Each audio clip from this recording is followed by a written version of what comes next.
આગામી 15 દિવસમાં વર્ગ 3ના કર્મચારીઓ માટેની ભરતીની જાહેરાત થવાની છે, ત્યારે આ મુદ્દે હવે વિદ્યાર્થી આગેવાન યુવરાજસિંહે પણ પ્રતિક્રિયા આપી છે। તેમણે કહ્યું છે કે જે રીતે આ પરીક્ષાનું આયોજન ઘડી કરાયું છે, નવી પદ્ધતિમાં કમ્પ્યુટર બેઝડ રિક્રુટમેન્ટ ટેસ્ટ લેવાશે, જે મુદ્દે સરકાર અગાઉ લેવાયેલ પરીક્ષામાં કેટલીક ખામી અને ગુજરાતી અંગ્રેજી અનુવાદને લઈને થયેલી સમસ્યાનો ઉકેલ લાવે તે જરૂરી છે। ઓનલાઈન પરીક્ષા પદ્ધતિ સારી જ છે, જેમાં પરીક્ષાર્થીઓને થતી સમસ્યાઓમાં પણ સુધારો થાય તો પરીક્ષાર્થીઓને પણ સરળતા રહેશે।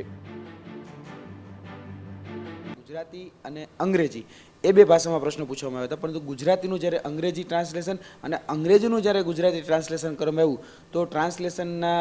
જે કહી શકે જે ભાષાંતરનો જે ઇસ્યુ હતો એ વિદ્યાર્થીઓને વધારે પડતો જોવા મળ્યો હતો। અને તેની સાથે સાથે એક બીજો બોધપાઠ લેવાની જો જરૂરિયાત હોય તો જે કોમ્પ્યુટર છે, કોમ્પ્યુટરમાં જે રીતે સોફ્ટવેર જે પ્રતિષ્ઠિત જે સંસ્થા છે એનો એક સોફ્ટવેરનો ઉપયોગ કરવામાં આવી રહ્યો છે, એ સોફ્ટવેરમાં અમુક જગ્યાએ બગ આવી જવા જેવી એક પરિસ્થિતિનું નિર્માણ થયું હતું। તેની સાથે એક ટેકનિકલ ગ્લિચ જે હતી એ જોવા મળી હતી। તો આ ટેકનિકલ ગ્લિચ કઈ રીતે સુધરી શકે અને જે ટ્રાન્સલેશનનો પ્રશ્ન છે એ બંને બાબત ઉપર મારું એવું માનવું છે કે આગળના સમયમાં, કારણ કે સૌથી મોટા પ્રમાણમાં એવી જાહેરાત પણ કરવામાં આવી છે કે ફોરેસ્ટ ગાર્ડની એટલે કે ફોરેસ્ટ બીટગાર્ડની જે ભરતી હતી, જે એપ્રોક્સિમેટ 4.5 લાખ ઉમેદવારો જે છે પરીક્ષા આપવાના છે અને આ જે પરીક્ષા છે 7 થી 8 દિવસ ચાલવાની છે। તો 7 થી 8 દિવસ સુધી આ જ્યારે પરીક્ષા ચાલવાની છે, અલગ અલગ ગુજરાતના સેન્ટરો જે છે 6 જેટલા ત્યાં પરીક્ષા લેવામાં આવનાર છે, તો હું એવું માનું છું કે આ જો ટેકનિકલ ગ્લિચ દૂર થઈ જાય છે અને એની સાથે સાથે આ બીજી કોઈ બાબતો જો વિદ્યાર્થીઓના સુઝાવો જો સામે સરકારને આવ્યા હોય તો એની ઉપર સરકારે ખરેખર કામ કરવું જોઈએ।